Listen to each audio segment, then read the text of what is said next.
Bonsoir tout le monde. Match en retard ce soir à Monaco et pour la troisième fois consécutive en 3 saisons, Paris triomphe en principauté. 4-1, Mbappé doublé, Neymar et Sarabia. Bon, on peut dire ce qu'on peut, ça n'a pas été le même match que dimanche. C'est surtout dû à 2 paramètres notamment. Déjà d'un côté, une équipe monégasque moins fringante avec la balle et surtout bien émoussée physiquement. Ça s'est vu durant une bonne partie du match.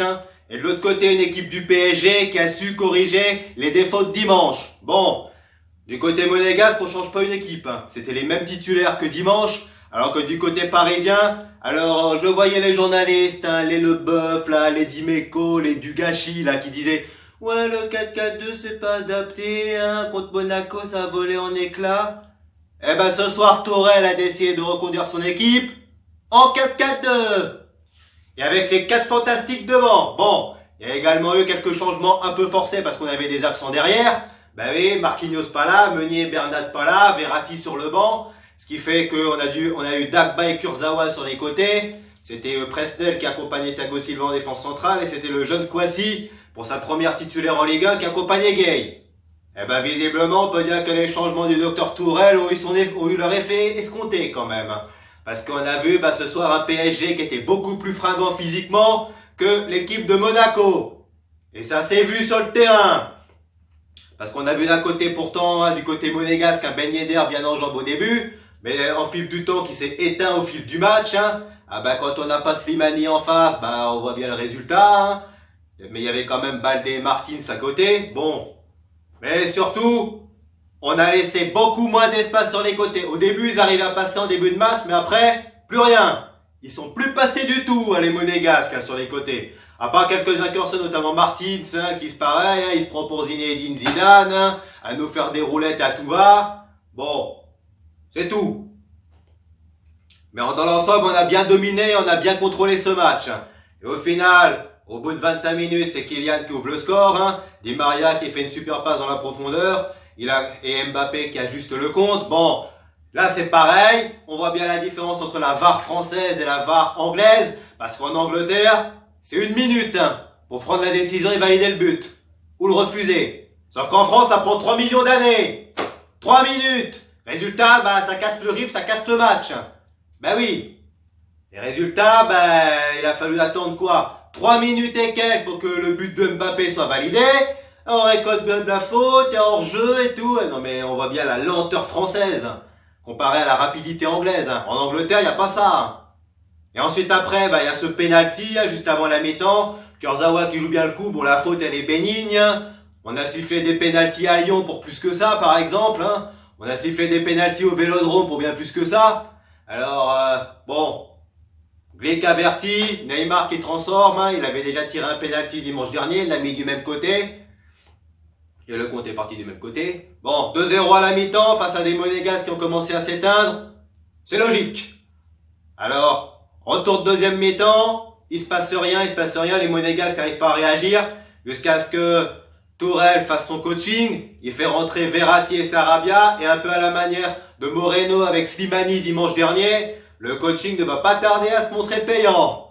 Eh oui, Sarabia, 3 minutes après son entrée sur le terrain pour son deuxième ballon à la place d'un Icardi qui a eu qu'une seule occasion et encore elle a été offerte par les défenseurs monégasques. Eh oui, une demi-volée qui passe à côté. Et Sarabia, il en faut pas 36. Puisque c'est lui qui marque le 3e but du droit alors qu'il est gaucher sur une passe de Verratti. Comme quoi... il fait rentrer le passeur et le buteur. Et là, pareil, 2 minutes pour aller consulter la VAR pour dire ouais, il y a hors-jeu, alors qu'en fait, on pourrait prendre tous les ralentis du monde, il n'y avait pas du tout de position de hors-jeu. Que ça soit pour Sarabia, mais que ça soit pour Neymar qui est également dans la surface. Alors, à un moment donné, il faut arrêter la lenteur, mais sur les arbitres, même si ce soir, monsieur Le Texier a beaucoup laissé jouer. Oui, contrairement à dimanche dernier où l'arbitre de PSG Monaco faisait que de siffler les fautes en faveur des monégasques, juste pour leur laisser les contre-attaques. Bon là, il a laissé beaucoup jouer. Ça a été un match un peu plus vivant, mais néanmoins un peu moins passionnant que celui de dimanche dernier. Bon, ensuite après on arrive en fin de match, un petit peu foufou. Bakayoko qui réduit la main pour les monégasques, sur la seule erreur de Navas de tout le match, qui part un peu à la pêche sur un coup franc. Voilà, mais en dehors de cette erreur, Navas il a été irréprochable ce soir, il a fait les arrêts qu'il fallait quand il le fallait. Il a sauvé plusieurs fois son équipe. Tout comme Di Maria, il a fait qu'une passe décisive ce soir. Mais au moins, il a travaillé pour l'équipe. Il a fait, lui et Neymar, les deux joueurs de couloir, ce qu'ils n'ont pas fait dimanche, à savoir aider les latéraux à défendre. Voilà, défendre quand les Monégasques ont le ballon. Parce que sur les côtés, dimanche dernier, il y avait beaucoup trop d'espace. Bah là, on en a beaucoup moins laissé, ça s'est vu. On a bien changé l'animation, mais il faut changer le système. Hein. Bah voilà, ça donne ça. Et puis, Kylian qui a inscrit un 4e but en compte dans le temps additionnel, hein, pour parachever la victoire. Lui qui avait jamais marqué un Louis II avec le PSG, hein, qui en met 2 ce soir. Bon, il revient à un but de Ben Yedder au classement des buteurs. Hein. Il n'est pas encore fini, hein, mais bon. Ça fait du bien de gagner ce match en retard, hein, il le fallait, parce que Marseille, il était à 5 points, alors on reprend 8 points. Donc, il n'y a plus qu'à jouer les matchs de coupe, hein, parce que ça nous amène à notre prochain match. Ce sera dimanche. On ira en Bretagne, affronter Lorient, en Ligue 2, en 16e de Coupe de France. Alors, on verra ce qui va se passer. Hein. Déjà, qui c'est qui sera sur le terrain. Donc, et après Lorient, ce sera Reims, demi-finale de Coupe de la Ligue. Hein. Ce sera 2 semaines de coupe avant le déplacement à Lille.